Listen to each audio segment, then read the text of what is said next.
ಆರಂಭಗೊಳ್ಳಲಿದೆ.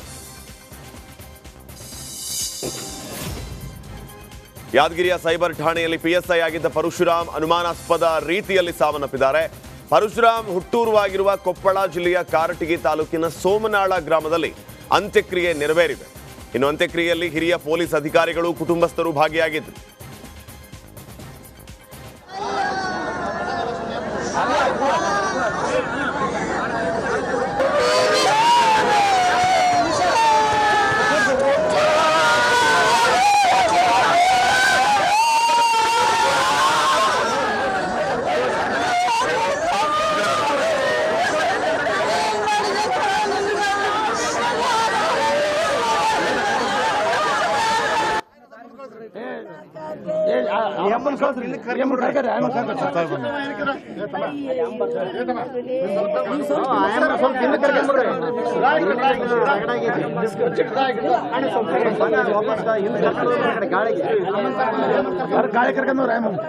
ಗಾಳಿ ಕರ್ಕೊಂಡು ಹೋಗ್ಬಿಡ್ರ ಕಡೆ ಜನಗಮನಿ ಕರಿ ನೋಡ್ಬಿಡಪ್ಪ.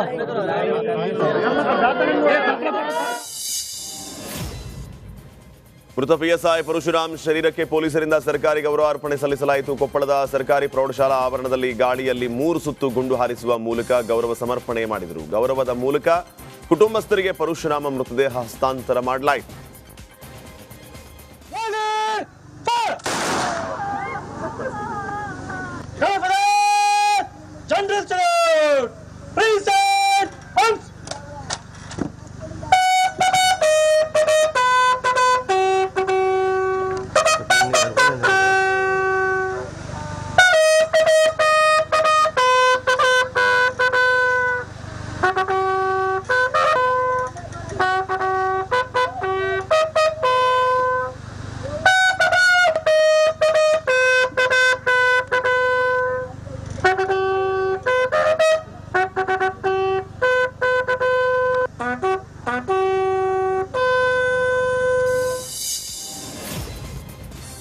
ಪರಶುರಾಮ್ ಸಾವನ್ನ ಖಂಡಿಸಿ ದಲಿತ ಸಂಘಟನೆಯಿಂದ ಪ್ರತಿಭಟನೆ ನಡೆಸಲಾಯಿತು. ಅಂತಿಮ ದರ್ಶನಕ್ಕೆ ಆಗಮಿಸಿದ ಹಿರಿಯ ಅಧಿಕಾರಿಗಳಿಗೆ ಸೂಕ್ತ ನ್ಯಾಯಕ್ಕಾಗಿ ಮನವಿ ಸಲ್ಲಿಸಲಾಯಿತು. ಇನ್ನು ಯಾದಗಿರಿ ಶಾಸಕ ಹಾಗೂ ಅವರ ಮಗನ ಬಂಧನಕ್ಕೆ ಆಗ್ರಹಿಸಿ ಶಾಲಾ ಗೇಟ್ ಬಳಿ ಕುಳಿತು ಆಕ್ರೋಶವನ್ನ ವ್ಯಕ್ತಪಡಿಸಲಾಯಿತು.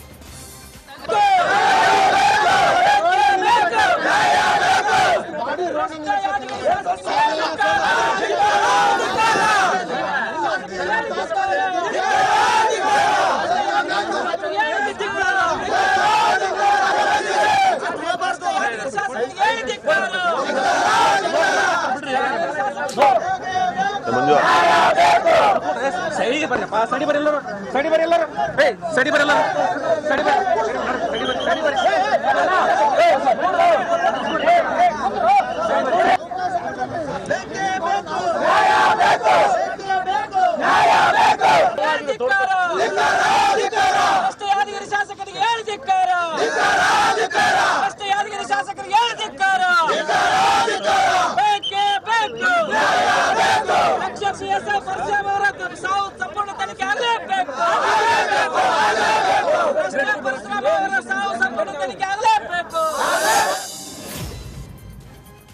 ಪರಶುರಾಮ್ ಸಾವಿಗೆ ಸಂಬಂಧಪಟ್ಟಂತೆ ಭಾರಿ ಆಕ್ರೋಶ ವ್ಯಕ್ತವಾಗ್ತಾ ಇದ್ದಂತೆ ಪ್ರಕರಣವನ್ನ ಸಿಐಡಿಗೆ ವರ್ಗಾವಣೆ ಮಾಡಲಾಗಿದೆ. ದಲಿತ ಸಂಘಟನೆಗಳ ಪ್ರತಿಭಟನೆ ಮಾಡ್ತಾ ಇದ್ದಂತೆ ಪ್ರಕರಣದ ಹೆಚ್ಚಿನ ತನಿಖೆ ಸಲುವಾಗಿ ಸಿಐಡಿಗೆ ವರ್ಗಾವಣೆ ಮಾಡಿ ರಾಜ್ಯ ಸರ್ಕಾರ ಆದೇಶ ಮಾಡಿದೆ. ಪ್ರಕರಣವನ್ನ ಕೂಲಂಕುಷವಾಗಿ ತನಿಖೆ ನಡೆಸುವಂತೆ ಸಿಐಡಿ ಡಿಜಿಪಿಗೆ ಗೃಹ ಇಲಾಖೆ ಪತ್ರವನ್ನ ಬರೆದಿದೆ. ಪಿಎಸ್ಐ ಪರಶುರಾಮ್ ಸಾವು ಪ್ರಕರಣ ದಾಖಲಾಗ್ತಾ ಇದ್ದಂತೆ ಶಾಸಕ ಚನ್ನಾರೆಡ್ಡಿ ಪಾಟೀಲ್ ಹಾಗೂ ಅವರ ಪುತ್ರ ಪಂಪನಗೌಡ ಎಸ್ಕೇಪ್ ಆಗಿದ್ದಾರೆ. ನಗರ ಠಾಣೆಯಲ್ಲಿ ಕೇಸ್ ದಾಖಲಾಗ್ತಾ ಇದ್ದಂತೆ ಮೊಬೈಲ್ ಸ್ವಿಚ್ ಆಫ್ ಮಾಡಿ ಪರಾರಿಯಾಗಿದ್ದಾರೆ. ಇನ್ನು ಶಾಸಕರು ಬೆಂಗಳೂರಿಗೆ ತೆರಳಿದ್ರ ವಿದೇಶಕ್ಕೆ ಹಾರಿದ್ರ ಅಂತ ಪೊಲೀಸರು ಶೋಧ ಕಾರ್ಯವನ್ನ ನಡೆಸ್ತಾ ಇದ್ದಾರೆ. ಪಿಎಸ್ಐ ಪರಶುರಾಮ್ ಕುಟುಂಬಕ್ಕೆ ಸಾಂತ್ವನ ಹೇಳೋದಕ್ಕೆ ಇವತ್ತು ಬಿಜೆಪಿಯ ನಾಯಕರು ಭೇಟಿ ನೀಡಲಿದ್ದಾರೆ. ಕೊಪ್ಪಳ ಜಿಲ್ಲೆಯ ಕಾರಟಗಿ ತಾಲೂಕಿನ ಸೋಮನಾಳ ಗ್ರಾಮಕ್ಕೆ ವಿಪಕ್ಷ ನಾಯಕ ಆರ್ ಅಶೋಕ್ ಭೇಟಿ ನೀಡಲಿದ್ದಾರೆ. ಇನ್ನು ಆರ್ ಅಶೋಕ್ಗೆ ಮಾಜಿ ಸಚಿವ ರಾಜುಗೌಡ ಸೇರಿ ಹಲವು ಬಿಜೆಪಿ ನಾಯಕರು ಸಾಥ್ ನೀಡಲಿದ್ದಾರೆ. ರಾಜ್ಯದಲ್ಲಿ ಪೊಲೀಸ್ ಅಧಿಕಾರಿಗಳೇ ಆತ್ಮಹತ್ಯೆ ಮಾಡಿಕೊಳ್ಳುವಂತ ಪರಿಸ್ಥಿತಿ ಬಂದಿದೆ ಅಂತ ಕಾಂಗ್ರೆಸ್ ಸರ್ಕಾರದ ವಿರುದ್ಧ ಯತ್ನಾಳ್ ಆಕ್ರೋಶವನ್ನ ವ್ಯಕ್ತಪಡಿಸಿದ್ದಾರೆ. ವಾಲ್ಮೀಕಿ ಪ್ರಕರಣದಲ್ಲಿ ದಲಿತ ಅಧಿಕಾರಿ ಆತ್ಮಹತ್ಯೆಯನ್ನ ಮಾಡಿಕೊಂಡ್ರೆ ಇದೀಗ ಪಿಎಸ್ಐ ಸಾವನ್ನಪ್ಪಿದ್ದಾರೆ. ಹೀಗಾಗಿ ಸಿದ್ದರಾಮಯ್ಯ ರಾಜೀನಾಮೆಯಷ್ಟೇ ಅಲ್ಲ, ವಿಧಾನಸಭೆ ವಿಸರ್ಜನೆ ಆಗಬೇಕು. ಸಿದ್ದರಾಮಯ್ಯ ರಾಜೀನಾಮೆ ನೀಡಿದರೆ ವಿಜಯೇಂದ್ರ ಡಿಕೆಶಿ ಸಿಎಂ ಆಗೋದಕ್ಕೆ ಸಪೋರ್ಟ್ ಮಾಡ್ತಾನೆ. ಹೀಗಾಗಿ ರಾಜ್ಯದಲ್ಲಿ ಮತ್ತೆ ಚುನಾವಣೆಗೆ ಹೋಗೋಣ ಅಂತ ಶಾಸಕ ಬಸನಗೌಡ ಪಾಟೀಲ್ ಯತ್ನಾಳ್ ಕಿಡಿಕಾರಿದ್ದಾರೆ. ಮೂಡಾ ಮತ್ತು ವಾಲ್ಮೀಕಿ ಹಗರಣ ವಿರುದ್ಧ ಚಿಕ್ಕಬಳ್ಳಾಪುರ ಕ್ಷೇತ್ರದ ಸಂಸದ ಡಾಕ್ಟರ್ ಕೆ ಸುಧಾಕರ್ ಕಿಡಿಕಾರಿದ್ದಾರೆ. ವಾಲ್ಮೀಕಿ ಜನಾಂಗದ ಏಳ್ಗೆಗಾಗಿ ಇಟ್ಟಿದ್ದ ಹಣವನ್ನ ಹೈದರಾಬಾದ್ನ ವೈನ್ ಸ್ಟೋರ್ಗೆ ಕಳಿಸಿ ಅಂತ ನಾವು ಹೇಳಿದ್ವಾ? ನಮ್ಮ ಪಕ್ಷದವರು ಭ್ರಷ್ಟಾಚಾರದ ಬಗ್ಗೆ ಮಾತಾಡುವಾಗ ನೀವು ತೆಗೀರಿ, ನಾವು ತೆಗಿತೀವಿ ಅಂತ ಹೇಳೋದು ಪ್ರಜಾಪ್ರಭುತ್ವದ ಒಂದು ಭಾಗ ಅಂತ ವಾಗ್ದಾಳಿ ಮಾಡಿ. ವಾಲ್ಮೀಕಿ ಹಗರಣ ಇರ್ಬೋದು, ಈ ಹಗರಣಗಳ ವಿರುದ್ಧವೇ ಇವತ್ತು ನಮ್ಮ ಎರಡೂ ಪಕ್ಷಗಳು ಪಾದಯಾತ್ರೆ. ನಮ್ಮೆರಡೂ ಪಕ್ಷಗಳು ಭ್ರಷ್ಟಾಚಾರ ಮಾಡಿ ಅಂತ ಹೇಳಿದ್ದಾರೆ. ವಾಲ್ಮೀಕಿ ನಿಗಮದಲ್ಲಿ ವಾಲ್ಮೀಕಿ ಜನಾಂಗದ ಏಳಿಗೆಗಾಗಿ, ಅವರ ಕಲ್ಯಾಣಕ್ಕಾಗಿ ಇಟ್ಟಿರ್ತಕ್ಕಂಥ ಹಣವನ್ನು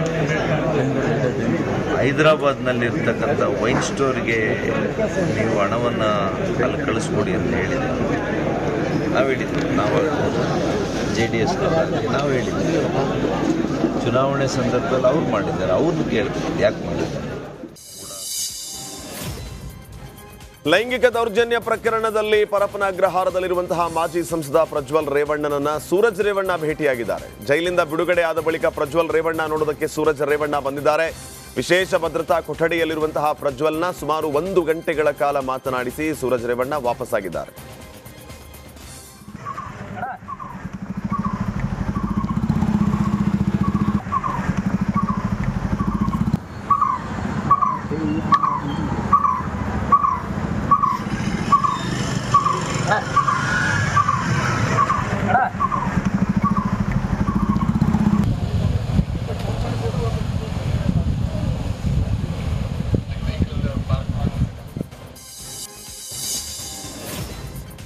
ಶಿರೂರು ಗುಡ್ಡೆ ಕುಸಿತ ಸ್ಥಳಕ್ಕೆ ಶಿಕ್ಷಣ ಸಚಿವ ಮಧು ಬಂಗಾರಪ್ಪ ಭೇಟಿ ನೀಡಿದ್ದಾರೆ. ಉತ್ತರ ಕನ್ನಡ ಜಿಲ್ಲೆಯ ಅಂಕೋಲಾದ ಶಿರೂರಿಗೆ ತೆರಳಿ ಘಟನೆಯಲ್ಲಿ ನಾಪತ್ತೆಯಾದ ಜಗನ್ನಾಥ್ ನಾಯಕ್ ಮನೆಗೆ ಸಚಿವರು ಭೇಟಿಯನ್ನು ನೀಡಿದ್ದಾರೆ.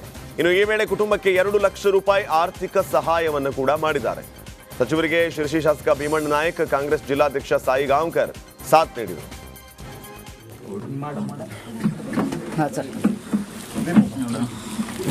ಸಾರಿ ಸರ್, ಜಾಗ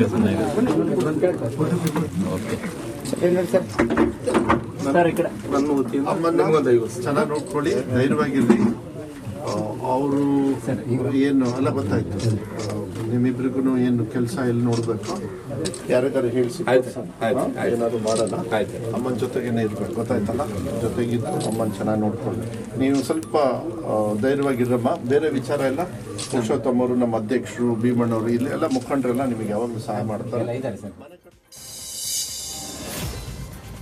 ಉತ್ತರ ಕನ್ನಡ ಜಿಲ್ಲೆಯ ಅಂಕೋಲಾ ತಾಲೂಕಿನ ಶಿರೂರು ಬಳಿ ಗುಡ್ಡ